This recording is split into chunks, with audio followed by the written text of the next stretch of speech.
The hearing will come to order.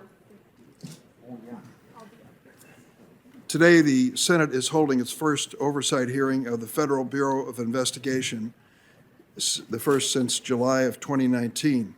This is also FBI Director Wray's first appearance on Capitol Hill since the January 6th insurrection. Director Wray, welcome back. At the outset, I want to extend my condolences for the loss of FBI Special Agents Daniel Alfin and Lauren Schwarzenberger, who were killed last month in the line of duty in South Florida. Tomorrow marks the 8 weeks that have passed since an armed mob stormed the U.S. Capitol, incited, I'm sorry to say, by the President Trump administration and determined to subvert our democracy by disrupting the Electoral College count. As Senate Minority Leader Mitch McConnell said, quote, "There is no question, none, that President Trump is practically and morally responsible for provoking the event of that day." While these efforts to overturn a free and fair election were ultimately unsuccessful, the trauma of that tragic, harrowing day lingers on. This timeless symbol of our democracy still bears the scars of that attack. The attack caused the senseless deaths of Capitol Police Officers Brian Sicknick and Howard Leamadgood and D.C. Police Officer Jeffrey Smith. Countless police officers, staff, journalists, and members of Congress remain haunted by the sights and sounds of that day. The neo-Nazi symbols and Confederate flags paraded through the hallowed halls of the United States Capitol, a noose and gallows constructed on the grounds outside the Capitol, the sinister shouts of "Hang Mike Pence" and "Where's Nancy?", the extremists carrying zip ties and clad in tactical gear. Worst of all, the violent assaults on the U.S. Capitol Police and D.C. Metropolitan Police Department officers who bravely sought to protect us from the siege. And the FBI has warned us that the insurrection could be a, quote, "significant driver of violence," end quote, in the future, along with, quote, "the shared false narrative of a stolen election," close quote. So we must not forget the horrors of January 6th or allow revisionists to rewrite what happened that day. I'd like to turn to a video to demonstrate the scale of the violence and the hate that we witnessed.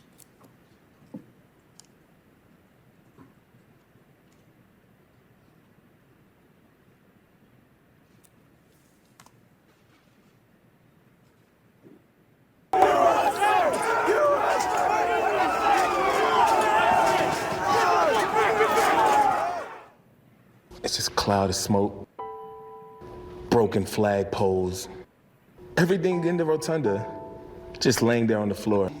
We're told to get helmets, riot helmets. You just see a sea of people, and then you look down and you see officers fighting with these people, pepper spray, smoke grenades, gas grenades. I see Speaker Pelosi being evacuated, and I hear them tell her, the Capitol's been breached. The staff went under the table, barricaded the door, turned out the lights, and were silent in the dark for 2.5 hours. Not knowing how long you were going to have to be there, not knowing when you could come out, not knowing if you were going to come out. We fought with these people who were prepared for a fight. They had on gas masks, they had on body armor, they had on tactical gear, bulletproof vests. They were ready to go. There were so many calls on the radio. Priority, help, help. Somebody's trapped, we need help. Shots fired. This is when Officer Dunn encountered a couple in the crowd who began hurling the most vile of racial slurs at him, a black officer. He was called the N-word more than a dozen times. You said, "Hey, this voted for Joe Biden, guys. Hey, everybody, this voted for Joe Biden." They said, I was scared. I was absolutely scared. At one point I said, how is this going to end? It was just a double door with glass panes that was pushed out. I ended up getting pinned there by the crowd. There's a guy ripping my mask off, and he was able to rip away my baton and beat me with it, and he was practically foaming at the mouth. We got dozens of officers down, and you got the nerve to be holding the Blue Lives Matter flag. One of the guys kept walking by. The other one pulled out his badge and said, "Trust me, I understand. We're doing this for you, buddy." And he's got a badge. He shows me his badge. 5 people lost their lives that day, including Capitol Police Officer Brian Sicknick. They beat police officers. They fought us. They had Confederate flags in the U.S. Capitol. I got called a couple dozen times today. It wasn't just a mob or a bunch of thugs, you know? They were terrorists. They tried to disrupt this country's democracy. That was their goal. Is this America? Is this America? What the hell just happened? The hate on display that terrible day is not a new phenomenon in our country. America's first domestic terror organization, the Ku Klux Klan, was born in the aftermath of the Civil War to terrorize formerly enslaved African Americans. As Judge Merrick Garland noted at his nomination hearing, the Department of Justice was founded during Reconstruction to, quote, secure the civil rights promised by the 13th, 14th, and 15th Amendments. He went on to note that the first Attorney General appointed by President Grant led, quote, a concerted battle to protect black voting rights from the violence of white supremacists, successfully prosecuting hundreds of cases against members of the Ku Klux Klan. The insurrectionists who stormed the Capitol on January 6 did not wear white robes and hoods. They might as well have. They are the latest incarnation of violent white supremacist movements that has terrorized fellow Americans on the basis of their race, religion, and national origin for more than 150 years. Let me be clear at the outset. I've said this on many occasions, and it bears repeating. I condemn all violence, regardless of ideology. I hope my Republican colleagues will join me today in acknowledging, as the Department of Homeland Security found last October, that violent white supremacy is, quote, the most persistent and lethal threat in the homeland. I hope they'll also join me in unequivocally condemning the big lie that the November 3rd election was stolen, a falsehood which the former president continues to spread, which helped provoke the January 6th insurrection and threatens to incite future attacks. As the January 6th attack on the Capitol demonstrated, for too long our federal government has failed to address the growing terrorist menace in our own backyard. I have been sounding this alarm for some time. In 2012, I held a hearing in this committee on hate crimes and domestic extremism, following the horrific massacre of 6 worshipers at a Sikh Gurdwara in Oak Creek, Wisconsin, perpetrated by a white supremacist. In early 2017, I introduced the Domestic Terrorism Prevention Act with Congressman Brad Schneider, a bill that would enhance the federal government's efforts to prevent domestic terrorism. During the Trump administration, I led multiple letters to Attorney General Barr and to you, asking the steps that were taken by the Department of Justice and the FBI to combat the growing threat of white supremacist violence.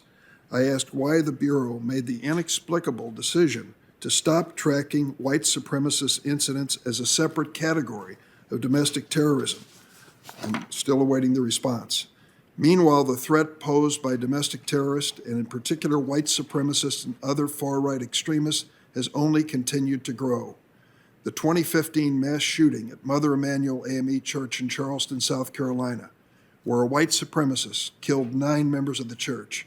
The 2018 mass shooting at the Tree of Life Synagogue in Pittsburgh, Pennsylvania, where a white supremacist killed 11 members of that Jewish congregation.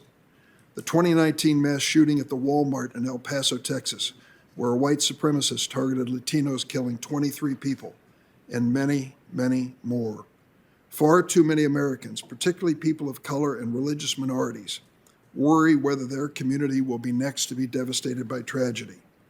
Despite the scope of the violent white supremacist threat, former President Trump and his administration unfortunately downplayed the threat posed by white supremacists. The Trump administration never set up a task force to combat the numerous incidents of deadly terrorist violence by white supremacists and other extremists. It was only after the Black Lives Matter activists protested last summer against police misconduct that the administration found the need to establish a task force to address, and I quote, anti-government extremists. And a recent report in the New York Times details how the Trump administration's baseless efforts to paint the far left as the real domestic terrorism threat, quote, diverted key portions of the federal law enforcement and domestic security agencies at a time when the threat from the far right was building ominously.